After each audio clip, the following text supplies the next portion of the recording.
Buenos días, hermanos. Dios los bendiga nuevamente. Bendito sea nuestro Dios que nos permite nuevamente estar en su casa. Es bueno también, hermanos, recordar que debemos seguir orando por las personas que por las lluvias están en situación vulnerable. Yo estaba viendo ayer un poquito de las noticias, tanto en redes sociales, ¿verdad?, como los cortos que aparecían en la televisión. Y realmente hay mucha gente que ha sido muy impactada por las lluvias, así que debemos orar por los hijos de Dios primeramente, pero también por el inconverso, hermanos, para que ellos puedan acercarse a Dios. Y si en estos momentos están pasando situaciones tristes, pues que eso los acerque a nuestro Padre Celestial, así que incluyámoslos en nuestras oraciones, ¿verdad? Al igual de las peticiones que tenemos como iglesia siempre orando. Bien, este día, hermanos, yo les traigo el mensaje que yo considero que Dios quiere que escuchen, así que vamos a ponernos en pie para orar.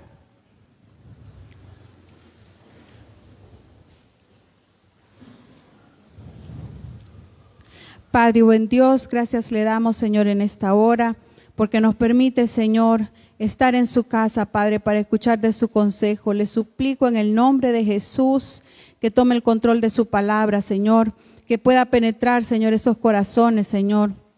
En el nombre de Jesús, cualquier estorbo, Señor, cualquier impedimento, Padre, cualquier distracción sea eliminada, Señor, y echada afuera, para que su consejo, Señor, caiga en tierra fértil, Padre, y que pueda florecer, Señor bendito, que podamos dar frutos agradables, Señor, los frutos del Espíritu Santo, Padre. Le suplico en el nombre de Jesús, Señor, que tome control. Amén. Gloria a Dios. Bien, hermanos, nos quedamos siempre de pie porque vamos a ir a buscar la escritura para el mensaje de hoy. Lleva por título Prisioneros de la Esperanza. Y vamos a buscar Zacarías capítulo 9, versículos del 9 al 12. Zacarías, versículo 9 al 12. Cuando lo tengan, me da un fuerte amén. Gloria a Dios. Lo leemos como está escrito en el nombre del Padre, del Hijo y del Espíritu Santo. Alégrate mucho, hija de Sión, da voces de júbilo, hija de Jerusalén. He aquí tu rey vendrá a ti, justo y salvador, humilde y cabalgando sobre un asno, sobre un pollino, hijo de asna. Y de Efraín destruiré los carros y los caballos de Jerusalén, y los arcos de guerra serán quebrados, y hablará paz a las naciones, y su señorío será de mar a mar, y desde el río hasta los fines de la tierra. Y tú también por la sangre de tu pacto serás salva.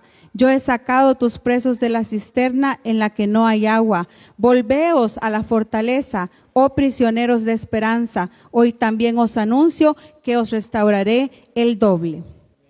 Gloria a Dios. Ya pueden sentarse, hermanos. Gracias por acompañarme con la lectura. Y bueno, como les decía, el título de este mensaje es Prisioneros de la Esperanza. Fíjense que la palabra prisionero, si a usted le dicen estar preso, ¿lo ve como algo bueno o como algo malo? Lo ve como algo malo, dice usted, no, yo no quiero estar preso. Pero cuando hablamos de una prisión en la que no podemos salir y hablamos de la esperanza, entonces se vuelve algo muy bueno. ¿Por qué? Porque quiere decir que yo nunca voy a estar en desesperanza. Yo siempre voy a tener esa esperanza en mi corazón. Soy un prisionero de eso. ¿Alguna vez usted se ha sentido que ya no hay nada más que hacer? Ya perdió la esperanza. Hay un dicho popular que dice la esperanza es lo último que se pierde, pero usted ya la ha perdido. ¿Alguna vez en su vida ha visto o le ha pasado algo que usted ha dicho no? Aquí no hay más, ya, aquí quedé o aquí se quedó esto, ¿sí? Sí, realmente hay situaciones en la vida que uno dice, no, realmente ya no se puede hacer nada. Ya perdí las esperanzas, ya hice todo lo que tenía que hacer. Pero realmente cuando nosotros estábamos en el mundo, siempre buscábamos cómo solucionar las cosas a nuestro modo. O buscábamos ayuda en alguien cercano, pero no nos dirigíamos hacia Dios. Lo que acabamos de leer, hermanos, es una profecía que Dios se la dio a Zacarías para animar a un pueblo que estaba desesperanzado. Estaban desanimados. Ya vamos a entrar en materia de por qué estaban desanimados. Pero yo quiero dejar claro este concepto de prisioneros de la esperanza. Y se lo voy a ilustrar con una historia de la Biblia muy popular, muchos la conocen. ¿Se recuerdan ustedes del rey David? Por supuesto, se recuerdan. Y se recuerdan ustedes cuando él pecó grandemente con la esposa de Urías. Entonces la esposa de Urías queda embarazada y ellos tienen un hijo, ¿sí? Y llega el profeta Natán, esa historia la encuentran en 2 de Samuel. Entonces llega Natán y le dice a David, David, esto y esto has hecho y esto es tu castigo. Estas son las consecuencias de lo que has hecho, porque cometió un gran pecado, que ya todos lo conocemos. Bueno, David escribe un salmo precioso, ¿verdad? Que también todos conocemos, de arrepentimiento, de conversión, pero hay algo en particular de lo que hace él en ese lapso de tiempo que a mí me llama la atención, y es que cuando su hijo enferma, porque el castigo era que su hijo iba a morir, el hijo que tuvo con la esposa de Urías iba a morir. Entonces el niño enferma, y dice la palabra que él pasó ayunando, y pasó que no se cambiaba la ropa, no se bañaba, pasaba en el suelo pidiéndole al Señor, rogándole al Señor por la vida del niño. Y llegó a tal punto que los sirvientes les decían, mira cómo está el rey David, está bien preocupado. Y en uno de esos días llegan los sirvientes y ven que el niño había fallecido. Y dicen, ¿cómo vamos a hacer para comunicarle esto al rey? Si estando en vida el niño, él no comía, no bebía, no se cambiaba, no salía del cuarto, y ahora ¿cómo se va a poner hoy que sepa que se murió? Y miren David en el versículo 24, me parece que es del capítulo 12, él responde a la pregunta que le hacen los sirvientes, le dicen los sirvientes, porque él intuye que algo pasa, que se ha muerto el niño, porque los ve hablar, cuchichear, y les dice, ¿se ha muerto el niño? Y le dicen los sirvientes, sí, se ha muerto. Entonces luego él se va, se cambia, se baña, se cambia, pide comida, bebe, y los sirvientes se quedan sorprendidos y le preguntan, pero rey, si usted estaba tan mal y cómo es que ahora está tan rozagante, cómo es que ahora está tan bien. Y vean la sabiduría de este prisionero de la esperanza. Le dice, bueno, es que mientras el niño vivía, quién sabe, pensé yo, dice, que Dios se iba a compadecer de mí y lo iba a dejar vivir. Pero ahora que ya está muerto, dice él, pues ya nada puedo hacer y sigo con mi vida. ¡Wow! Digo yo, qué impresionante. Y les voy a decir por qué me parece impresionante. Porque muchas veces nosotros cuando guardamos la esperanza en el Señor y las cosas no se dan, ¿qué hacemos?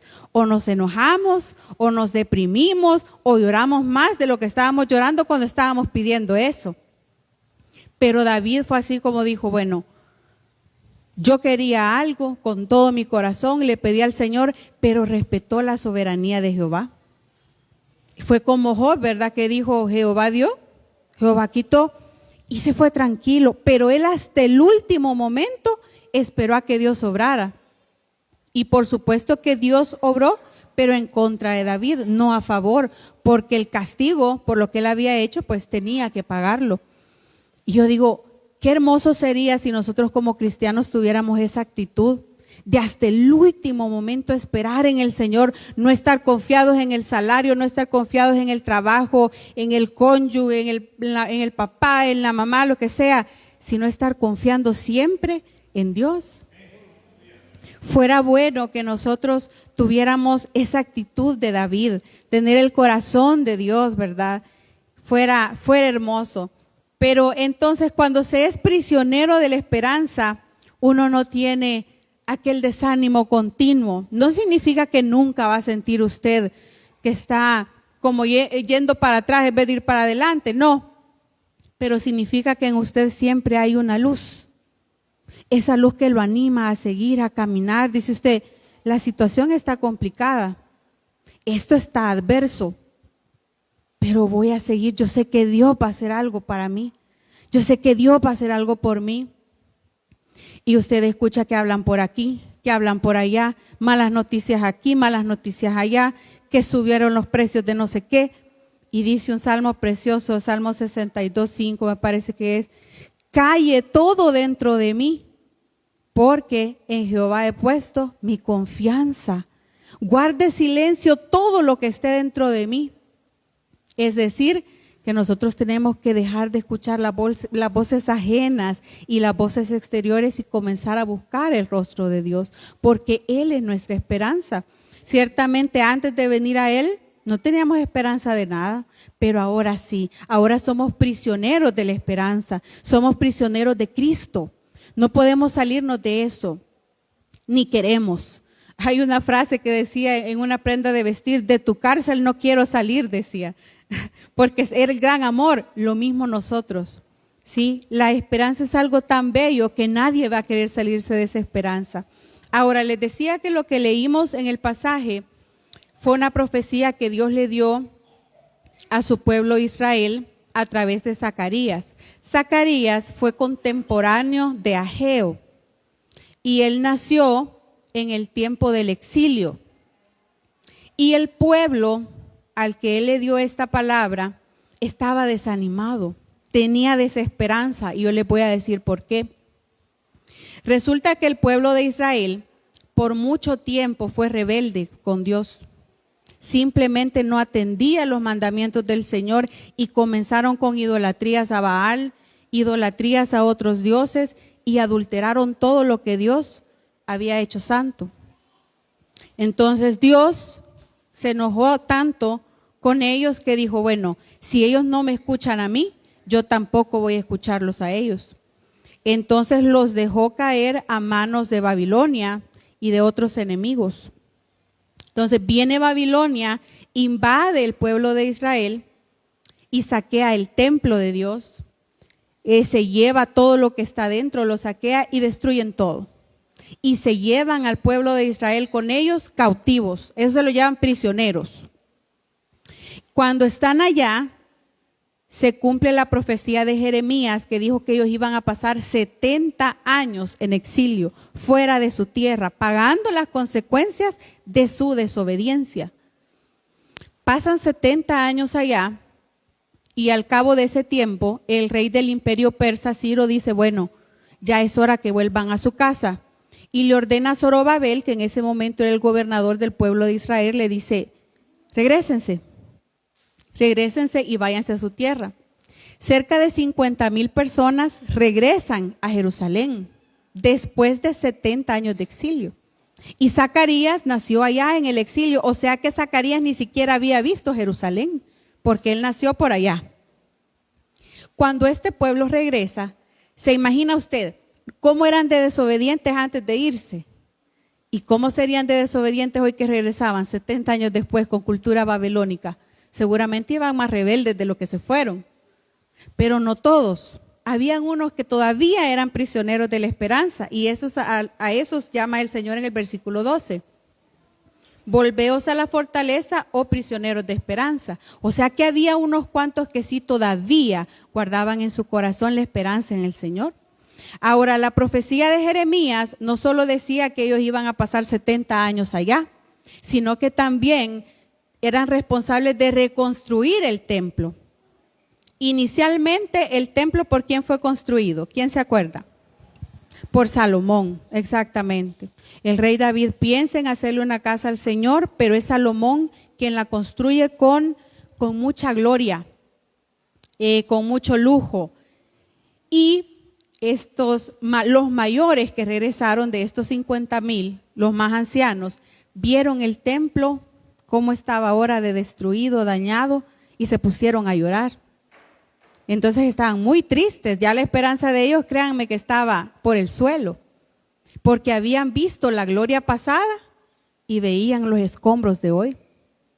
Los más jóvenes tal vez solo veían que la maleza ya había dominado, ¿verdad? Se han fijado que cuando abandonan los edificios, la maleza comienza a crecer, las plantas, y ya todo se ve más monte que construcción.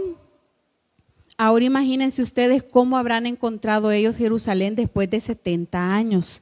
Si a veces las casas que pasan por 5 años sin que nadie las ocupe se ven ya bien maltratadas por las inclemencias del tiempo, no hay nadie que les dé mantenimiento. Y en el caso de ellos era toda la ciudad. O sea, imagínense ustedes que vuelven del exilio, van contentos porque van a su tierra, pero lo que encuentran allá. Y para colmo de males, tenían que reconstruir no solo la ciudad, lo que estaba ahí, sino el templo de Dios. Y tenían una situación bien complicada. Entonces, como estaban desanimados, Dios vio eso y dijo, los voy a animar. Y le habla a Zacarías y le habla a Ageo. Pero en este que hemos leído es de Zacarías y le da esta promesa. Es de las promesas más preciosas que encontramos en la Biblia, que es que viene el Mesías, que viene el Salvador. Entonces ellos al escuchar la profecía seguramente se levantaron un poquito, ¿verdad?, de los cabizbajos que estaban, pero en su corazón todavía había cierto desánimo, cierta desesperanza, porque ellos se enfrentaban mucha adversidad. Fíjense que como tenían que reconstruirlo, se dieron cuenta que tenían escasez de recursos, no tenían lo suficiente para hacer el templo. Los cimientos los hicieron en 4 años, o sea, fue bien tardado. Los pueblos vecinos estaban en oposición a que se reconstruyera el templo también. Entonces, cualquier cosa que ellos querían de ayuda de los pueblos vecinos no la tenían. Tampoco tenían los sacerdotes necesarios para que sirvieran en el templo. Y la gente que había venido de allá estaba influenciada por la cultura babilónica. Las cosechas se les perdían y aún así Dios los animaba con la promesa de nuestro Salvador Jesucristo. Y les decía, vuélvanse a mí. Les decía, aunque estén desanimados, si se vuelven a mi presencia, yo voy a estar con ustedes. Y les dice, les voy a dar el doble, les voy a restaurar el doble. Quiere decir que si perdieron una camisa, yo les voy a dar 2. Si tenían ganados, tenían 10 vaquitas, yo les voy a dar 20. Pero la condición era que se volvieran a Él. De hecho, a esta generación se le dio la condición que si ellos cambiaban sus formas de ser con Dios, entonces su promesa se iba a hacer realidad, el Salvador iba a venir, de otra manera no lo iban a ver. Pero este pueblo, a pesar de que Dios les recordaba su promesa constantemente, veían mucha adversidad, se desanimaban y sentían que pasaba mucho tiempo y no pasaba nada. Pasaban los años, venían de sufrir 70 años por allá, seguían aquí 4 años en los cimientos, y no pasaba nada, seguían en lo mismo, seguían en desánimo. ¿No se les hace parecida la historia con algunas personas de este tiempo moderno? Que dice la gente, ay no, nosotros esperamos y Cristo nunca viene, dicen. Y hacemos y todo va igual, y el desánimo. En ese tiempo ya no hay profetas, porque ya lo que Dios quiso revelar lo reveló en su palabra, pero sí tiene pastores que están liderándonos, así como Zorobabel en aquel tiempo. Ahora tenemos los pastores acá en la tierra y tenemos a nuestro Señor Jesucristo. Ellos tenían la promesa de que Él iba a venir, nosotros ya vimos eso. Es decir, nosotros creemos con todo nuestro corazón que así fue, que nuestro Señor vino, pero tenemos la misma promesa que ese pueblo, que nuestro Cristo viene, pero ahora glorificado. Aquí dice, hermanos, si se fijan, dice que va a venir humilde en el versículo 9. Dice, humilde y cabalgando sobre un asno, sobre un pollino, hijo de asna. Fíjense ustedes, tal cual como pasó. Y se les cumplió. Y luego en el versículo 9 el Señor les dice, alégrate mucho, hija de Sión, porque lo primero que viene con la desesperanza es la tristeza. Lo primero que viene cuando sentimos que ya nada tiene solución es la depresión. Y el único que puede sanar depresiones severas es Dios. No son los consejeros, no son los psicólogos. Ellos pueden hacer lo mejor que pueden. pero hay espacios del alma, del corazón que solo Dios puede sanar. Y por eso es que nosotros le buscamos de todo corazón, por eso es que nosotros nos volvemos a Él, por eso es que nosotros escuchamos su palabra, porque hay algo que solo Él puede llenar. A veces la vida de los ministerios suele ser un poco agotadora cuando no ven resultados, tal vez los que esperan los líderes, o de repente está sirviendo en la iglesia y algo no le parece, o está pidiendo por algo y simplemente las cosas no se dan. Eso le puede llevar a sentir desesperanza. Pero Dios nos hace el llamado esta mañana de ser prisioneros de su esperanza, de ser prisioneros de Él y esperar a lo último, hasta lo último, y no estar en el camino. No tenemos que estar, no, quizás no se va a dar, no, quizás no, ya para qué le pido, no, ya no le voy a pedir al Señor, no. Tenemos que seguir el camino y esperar hasta lo último para ver cómo Dios va a obrar. Dice que Él todo lo hace a nuestro favor, ¿sí? Porque somos sus hijos, porque quiere lo mejor para nosotros. Y así como David, que acepta la soberanía de Dios, que ora por su hijo y las cosas simplemente no se dan, pues también eso es parte del respeto y del amor hacia Dios. Ahora, debemos nosotros estar en esa espera constante de que Dios va a hacer, de que Dios va a obrar. Tenemos sus promesas. Cuando usted se sienta desanimado, ¿qué es lo que tiene que hacer? Ir a leer sus promesas.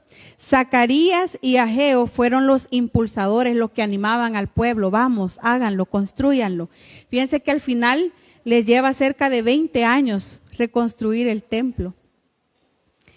Y me imagino yo que ante las adversidades que llevaban, pues definitivamente fácil no fue, pero lo lograron. ¿Pero por qué cree que lo lograron? Porque estuvieron cautivos ¿de quién? De la presencia de Dios, que al fin y al cabo eso era lo que Él les pedía. Miren, vuélvanse a mí. Y les decía Zacarías y Ageo, les decía, no sean como sus antepasados, que no me oían, que no me atendían. Vuélvanse a mí y yo voy a estar con ustedes. ¿Por qué era importante el templo? Porque era el lugar donde ellos podían ir a ofrecer sacrificios por sus pecados. Era un lugar de comunión. Previo al templo, previo al templo que hizo Salomón, era un tabernáculo que era portátil. Dios ordena que hagan este tabernáculo y como andaban caminando por la arena, ¿verdad? ¿Se recuerdan? Entonces la que hicieron era portátil, pero luego está la morada de Dios y esa sí era permanente. Entonces Dios quería que reconstruyeran su casa y que le devolvieran el puesto de rey. Porque es que Israel por mucho tiempo, él pidió un rey aparte, como todas las otras naciones. Ellos querían gobernadores y decía Dios, ¿acaso no soy yo su rey? Y lo mismo nos pasa a veces a nosotros, que tenemos a Dios como nuestro rey, pero de repente ya le queremos quitar su puesto. Y ya le queremos dar más lugar a nuestro propio pensamiento, a nuestra propia voluntad, y queremos irle quitando y poniendo a nuestro beneficio, ¿verdad? Pero Dios dice, devuélvanme el lugar que me corresponde, vuélvanse a mí, prisioneros ustedes de esperanza, y yo les voy a dar el doble. Si han perdido algo en algún proceso, si han sentido tristeza, Dios les puede dar esa alegría que buscan. Y esta profecía que Él da es la misma que nosotros tenemos, solo que ahora ya con Jesús glorificado. Así que no tenemos excusas de por qué estar tristes o por qué no tener esperanza. Todo lo contrario, Cristo es nuestra esperanza. Entonces, Dios les había encomendado ese gran privilegio. Tal vez en ese momento no era privilegio para ellos, pero era un gran privilegio poder reconstruir el templo. A veces Dios nos da privilegios a nosotros, pero no lo vemos así. A veces lo vemos como carga. A veces la gente ni a la iglesia quiere venir porque lo ve como carga, porque lo ve pesado. Ay, es que me tengo que bañar, me tengo que cambiar y en todo lo que llego. Y no vemos que es un privilegio. Lo mismo le pasó al pueblo de Israel. Por eso es que la palabra de Dios está siempre vigente. Porque es que la humanidad va por ciclos y siempre es lo mismo. El pueblo de Dios está bien con el Señor y de repente está mal. Viene el castigo, la consecuencia, hay que volver con Él, hay que reconciliarnos, es cíclico. Y así estamos. Este pueblo de Israel, el que volvió, los 50,000 que venían del exilio, pensaban lo mismo, que lejos de ser un privilegio la reconstrucción del templo, era una carga, Si decían, no tenemos los recursos, no nos están ayudando, ¿cómo le vamos a hacer? Y a veces nosotros tenemos ese mismo pensamiento. Los lunes hay oración, no, yo no voy a ir porque me siento cansado, mejor voy a dormir y después voy a orar. Y así nos va ganando la rebeldía. Y Dios dice que quiere que seamos prisioneros de esperanza, que a pesar que no veamos las cosas al instante, pero que estemos siempre constantes. Que aunque sea que venimos cansados, pero si tenemos el espacio de tiempo, venir, sea como sea, obligar a la carne, ¿sí?, a no estar rebelde. Pero como ellos estaban desanimados porque enfrentaban muchas situaciones adversas, pues imaginarán la presión que ellos sentían. Imagínese usted estar en la posición de Zorobabel, que era el gobernador del pueblo de Israel para ese entonces. ¿Cómo hacer para dirigir a esta gente que tenía más influencia babilónica que influencia de Dios? ¿Cómo hacer si no tenían dinero suficiente, si no tenían materiales, no tenían los sacerdotes, etcétera, etcétera? ¿Cómo hacer para reconstruir el templo y toda una ciudad? Pues no ha de haber sido fácil. Por eso no se les culpa de que hayan estado desanimados, pero por eso estaba Dios, como dicen, echándoles porras con sus promesas. De igual manera Dios nos anima a nosotros con sus promesas, con cada mensaje que nosotros escuchamos. Dios va llenando nuestro corazón y nosotros vamos avanzando. Hay personas que van de mensaje a mensaje para dar un pequeño paso y seguir, porque a veces la tristeza que los inunde es grande. Hay gente que solo puede pasar escuchando alabanza porque la tristeza que siente es grande. Entonces la única forma que ellos tienen de sobrevivir ante eso y de enfrentar la vida es con la palabra de Dios. Igual nosotros, si bien es cierto, tal vez no vamos a tener una depresión severa, pero sí hay momentos que lo único que nos ayuda a seguir caminando es la palabra de Dios. Y fuera de Él no tenemos nada. Si usted algún día quiere irse al mundo, el mundo no tiene nada que ofrecerle, todo lo contrario, el mundo está necesitado de Dios. Y muchas personas todavía recuerdan cómo era vivir en el exilio figuradamente hablando. Todavía recuerdan cuando yo iba a la discoteca, la música que escuchaba, como si no fuera suficiente privilegio estar en la casa de Dios. A veces nos hacemos así, a veces por la depresión o por emociones negativas. Pero Dios, al igual que le dijo a ese pueblo, el mismo mensaje nos da: vuélvanse a mí y yo les voy a dar el doble. Ahora, entonces Dios les recuerda las promesas que desde tiempos antiguos, porque los profetas Jeremías, Esdras y otros habían profetizado todo lo que iba a pasar a Israel. Zacarías lo único que hace es recordarles siempre la profecía que directamente a él le habían dado. Entonces se los recuerda y les dice que se vuelvan a la fortaleza que figuradamente es su presencia. El Señor más adelante dice en los capítulos que la fortaleza va a ser la ciudad de Israel porque nadie va a poder hacerles frente. Fíjense bien, Dios estaba enojado y los castigó. Pero se fijaron ustedes en el Salmo 103 que leímos, que dice que no iba a tardar para siempre su ira. Lo mismo pasó con ellos. Dijo: hoy es el momento que yo me voy a compadecer de mi pueblo, así que vuélvanse a la fortaleza. Nuestra fortaleza es la presencia de Dios. Es la única manera que nosotros tenemos de sobrevivir. Nosotros venimos a la iglesia buscando la presencia de Dios, su consejo, todo el tiempo rogándole: Padre, misericordia, anímenos, denos esto, denos lo otro. Pero ¿por qué le pedimos a Él? Porque Él es nuestra fuente de todo. Es fuente de vida, es fuente de sabiduría. De Él viene todo lo que nosotros necesitamos. El problema es cuando no lo reconocemos así. El problema es cuando vemos la adversidad antes que todo lo que Dios nos ofrece. El problema es cuando le damos más énfasis a lo que la carne pide que lo que pide Dios o que lo que necesitamos de Dios. Porque dígame usted, temprano por la mañana, ¿qué es lo que siente su pancita? Así como dice mi niña, mi pancita tiene, dice, ¿qué cosa? Lo primero que nos da: mi pancita tiene hambre, dice, mi pancita tiene sed. Y es normal, Dios nos ha dado este cuerpo, bendito sea Dios, funciona perfectamente sea feo o bonito como usted lo considere, es obra de Dios, así que es precioso. Entonces le pide agüita, le pide comida, pero también tenemos otras necesidades. Pero si usted solo le da prioridad a lo que le pide su cuerpo, ya comienza a caer en la desesperanza. Y esa prisión de la esperanza se empieza a alejar y usted ya va queriéndose salir. Y ahí es que vemos muchas personas que venían con mucho ahínco a la iglesia y de repente ya no vienen. ¿Por qué? Perdieron la esperanza en su Salvador. Perdieron la esperanza en las promesas. Estaban espera y de repente ya no esperaron. ¿Por qué? Porque se fueron saliendo de la presencia de Dios. Y Dios dice, vuélvanse a mi fortaleza. Estuvieron exiliados allá 70 años, sus antepasados fueron desobedientes, no me escucharon. Sean ustedes una generación diferente. Nosotros como Iglesia Emmanuel debemos ser una generación diferente. Ellos estaban en la era mesiánica, nosotros estamos ya en la era de los últimos tiempos. Con más razón debemos estar pendientes, con más razón debemos estudiar la palabra, con más razón debemos congregarnos.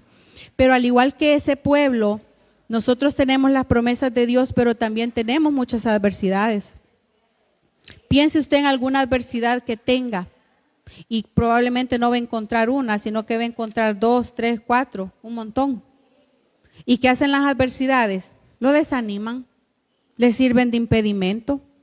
Por ejemplo, una sencilla, usted viene de su casa y quiere agarrar bus y hay paro de buses. Ya eso es un impedimento para usted para ir a la iglesia.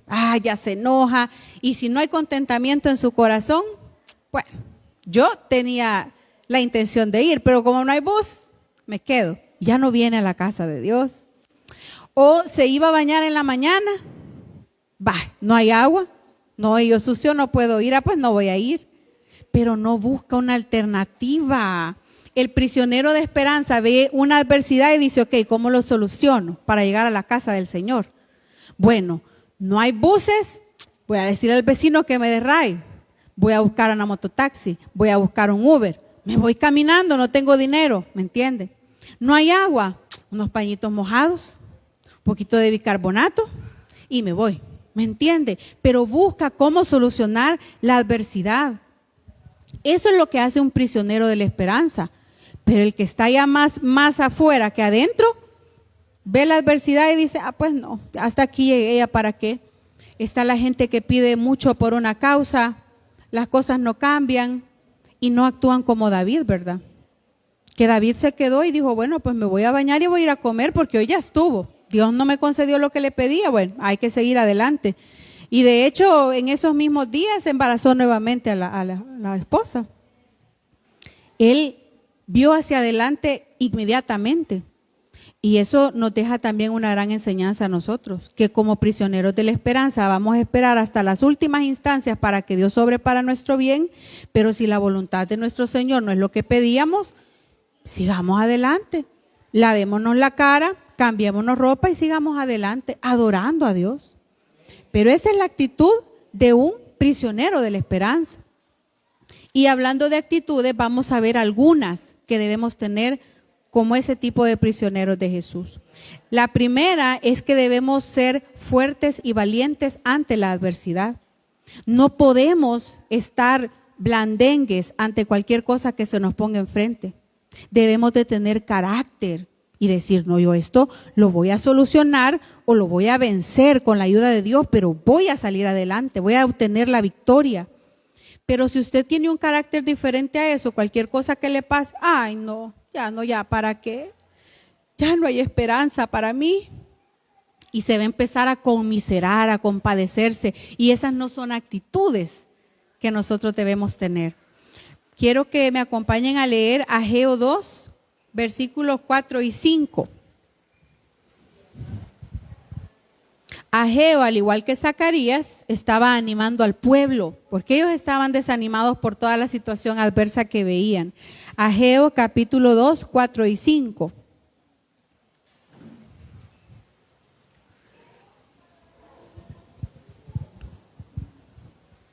Ageo capítulo 2, 4 y 5.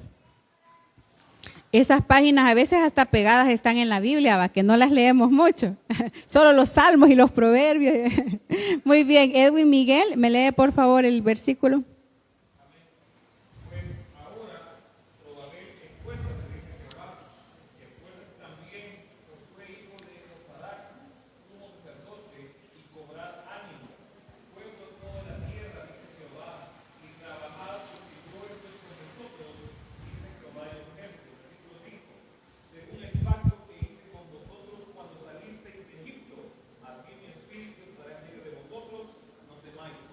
Amén.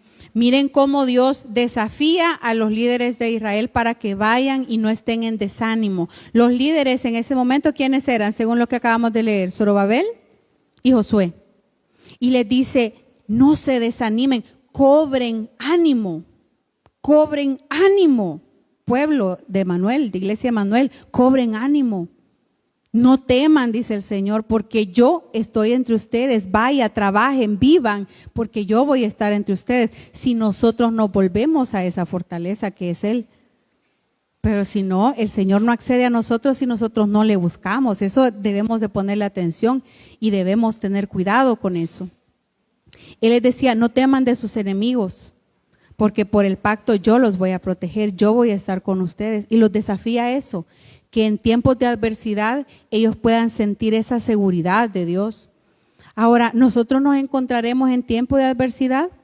Definitivamente que sí. Si usted se fija en las noticias a nivel mundial, hay una cantidad de malas noticias, de desastres. Hace poco estaba viendo el de un tráiler que te llevaba muchos migrantes. Más de 50 murieron y ven la crisis mundial que hay de la gente queriendo migrar a otros lados y van a parar a este tipo de situaciones. Y aparte de eso estamos viendo que la inflación, el incremento de todo nos está llegando también, ha llegado a la canasta, ¿verdad? Básica. Y usted va a preguntar por algo, ya no vale $1, hoy vale 1.15. Algo más, ya no valen $2.50. Y ya si usted va agregando todo lo que le van poniendo de más, ya en toda su canasta básica, eso ya sale carísimo. Pero el sueldo, el mismo. Luego vemos cómo ha subido también el índice de violencia en el país y a nivel mundial. Cómo la gente va, masacra, hace cosas terribles. Y nosotros estamos acá, prisioneros de la esperanza. Siempre esperando en Dios que Él va a obrar para nuestro bien.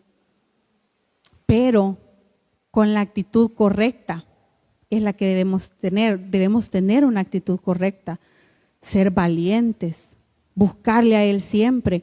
Porque si yo soy una persona que me doy cuenta de estas cosas, pero no tengo a Dios, ¿de qué se llena mi corazón?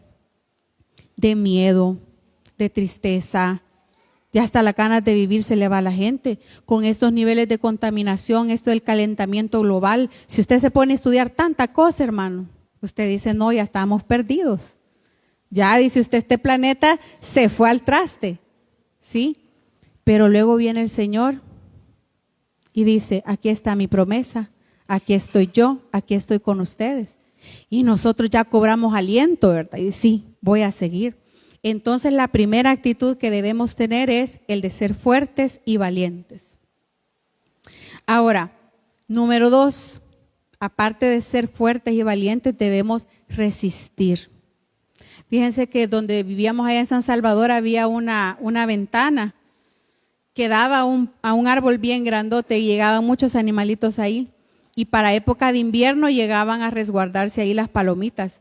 Y yo miraba cómo ellas aguantaban el recio de la tormenta ahí en esas ramitas. Se las ponían las alitas así para cubrirse todas y cerraban los ojos. Y el cuello lo hacían hacia abajo, hacían así chiquititas.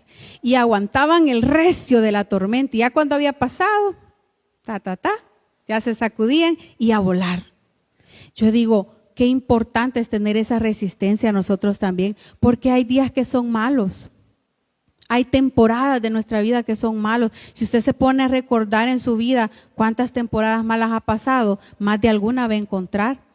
Es que no, dice la gente, es que no veo una. Nada me sale bien. Yo intento por aquí, intento por allá, no me sale bien. y tenemos esas temporadas malas y debemos tener esa resistencia para que cuando venga el día bueno lo podamos disfrutar. ¿Qué pasa si yo no tengo el aguante necesario mientras estoy mal? Ya no logro avanzar para ver lo bueno. Pero si yo resisto en lo malo, puedo tener la fuerza y luego ver lo bueno que me espera. Entonces debemos resistir. Leamos Santiago 4:7. Vamos a ver qué es lo que debemos resistir.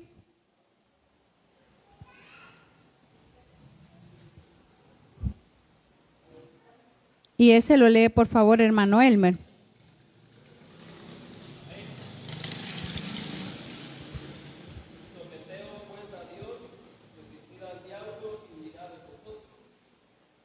Amén. O sea que debemos resistir no solo los tiempos difíciles, sino también como cristianos hay que resistir las tentaciones, hermano. Me encantaba cómo Dios alinea todo, porque en los salmos que la hermana Lorena leyó estaba relacionado, y también la alabanza que cantamos, la que decía, cuidaré mis ojos, cuidaré mis manos, cuidaré mi corazón. ¿Eso qué es? Resistirse a las tentaciones. Dice, hago un compromiso de vivir en santidad. ¿Por qué? Porque como cristianos tenemos que hacer ese compromiso. Si no, nos vamos a quedar en el día del rapto, ¿verdad? Les iba a decir, nos vamos a quedar a medias, pero en realidad no es ni a medias, no vamos a llegar. Porque sin santidad, entonces debemos cuidarnos, debemos resistir. Como prisioneros de la esperanza, debemos resistir tentaciones y tiempos malos. ¿Cómo la voy a resistir? En la fortaleza que es mi Señor, en la presencia de Dios. Otra actitud que debemos tener o lo que debemos hacer como prisioneros de esperanza es escuchar y obedecer a Dios. Escuchar y obedecer. Y esto es importante, porque no solo oigo, sino que obedezco. Vamos a leer Job 36:11. Job 36:11. Y eso lo lee, por favor, hermana Angélica.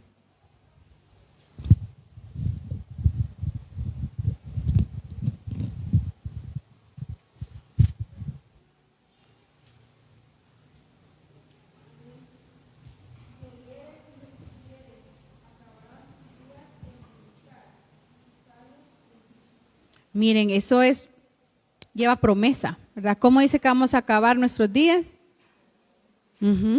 Pero, ¿qué tenemos que hacer? Miren qué importante. Si nosotros escuchamos y obedecemos, ¿qué es lo que viene inmediatamente? El servicio. Porque quien nos sirve no está obedeciendo a la palabra de Dios, ¿verdad? Porque estamos acá para servir. Nuestro mismo Señor Jesucristo vino aquí para servir. Entonces nosotros también debemos hacerlo. Escuchar, obedecer a Dios, servir. Otra cosa que debemos hacer como prisioneros de la esperanza ante la adversidad de estos tiempos es ser fieles en adorar a Dios. Nosotros sabemos que Dios es fiel y cantamos, ¿verdad? Tu fidelidad. Y sí, realmente. Es una característica de Él inmutable. Él es fiel. Y nosotros deberíamos serlos. Así que vamos a Éxodo 23:25. Debemos ser fieles en adorar a Dios. Y ese lo lee, por favor, hermana Jessica.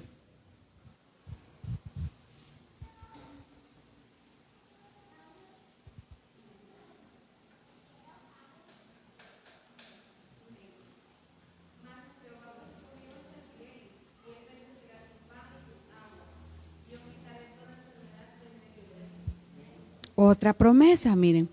Si nosotros estamos siempre en la presencia de Dios, Él va a bendecir todo lo que nosotros hagamos. Al lugar que vayamos, ahí va la bendición de Dios con nosotros. Hay gente que piensa que la bendición de Dios está en los lugares, pero realmente está en las personas donde mora el Espíritu Santo. Usted se puede ir de aquí a otro departamento y la bendición de Dios va a ir con usted siempre y cuando usted le busque a Él, siempre y cuando usted se vuelva a Él. Y dice, yo voy a bendecir todo lo que hagan. En otros pasajes dice, voy a prosperar la obra de sus manos. O sea, todo, el Señor tiene tanta bendición para darnos que solo basta que nosotros estemos ahí fieles en adoración, fieles a Él. También debemos esperar en Él y congregarnos. Veamos Hebreos 10, 24 al 25. Debemos esperar en Él y congregarnos. Hebreos 10, 24 y 25.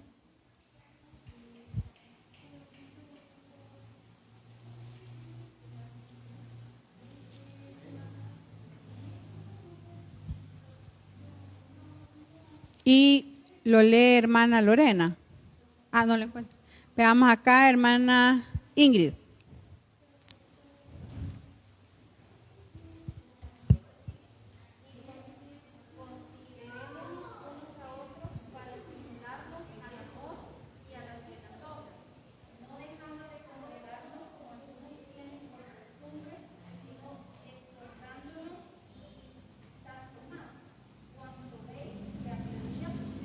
Amén. Miren qué importante esto de esperar en Él y congregarnos, porque mientras estamos en la espera, estamos diciendo que somos prisioneros de la esperanza, amén, prisioneros de Cristo.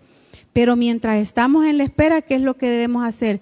Estimularnos a toda buena obra, animarnos, dice, congregarnos. ¿Cómo me van a animar a mí los hermanos si yo me quedo en la casa? Bueno, más de algún día por alguna emergencia se va a quedar, hermanos, y nadie lo va a juzgar. Ahí es una cosa de usted con el Señor. Pero, ¿cómo voy a ser exhortado yo en la palabra si no escucho? ¿En qué momento va a alimentar mi fe si yo no vengo a la iglesia, si yo no me congrego? Entonces, esto es bien importante, estar esperando en Dios, pero oyendo su palabra, congregándonos, animándonos unos a otros. Dice, más ahora que vemos que el día se acerca. Entonces, esto es imprescindible, hermanos. Y por supuesto, confiar en Él. Confiar completamente en Él, porque dice que sin fe es imposible agradar a Dios. De manera que hagamos lo que hagamos, pero si no hay una fe, si no hay una convicción clara, entonces no estamos agradando a nuestro Dios. Pero si nosotros confiamos totalmente, nos volvemos a Él, esperamos en Él, resistimos, somos tenaces, perseverantes, esa prisión de la esperanza siempre va a estar en nosotros. Y no importa lo que veamos y lo que escuchemos, nosotros vamos a seguir adelante, siempre viendo a Dios, escuchando sus promesas, siendo abrazados por su amor. Porque ciertamente si solo se dedicara a ver noticias, yo creo que ya ni saliéramos de la casa de la decepción. Porque todo es muy triste lo que pasa. Son dramas humanos espantosos y vemos cómo el mundo está gimiendo ya de dolor, de tanta cosa triste que sucede, y las personas cómo sufren por las guerras, por las hambrunas, tantas cosas que están pasando. Pero con todo eso, Jehová está con nosotros, dice, como poderoso gigante, siempre protegiendo a sus hijos, siempre dando lo mejor para nosotros. Y dice, recuerden que yo tengo pensamientos de bien y no de mal. Eso es algo que nosotros debemos guardar en nuestro corazón. Y algo también que debemos recordar, que debemos esperar hasta el último momento, ¿sí? Así como dice en Apocalipsis, ¿verdad? Que el día se acerca y tenemos que aferrarnos bien a lo que tenemos, no vaya a ser que nos quiten nuestra corona. Entonces, sigamos firmes en el Señor, sigamos esperando en Él y seamos prisioneros de su esperanza y de sus promesas. Gloria a Dios. Con esto concluimos, nos ponemos en pie y vamos a orar.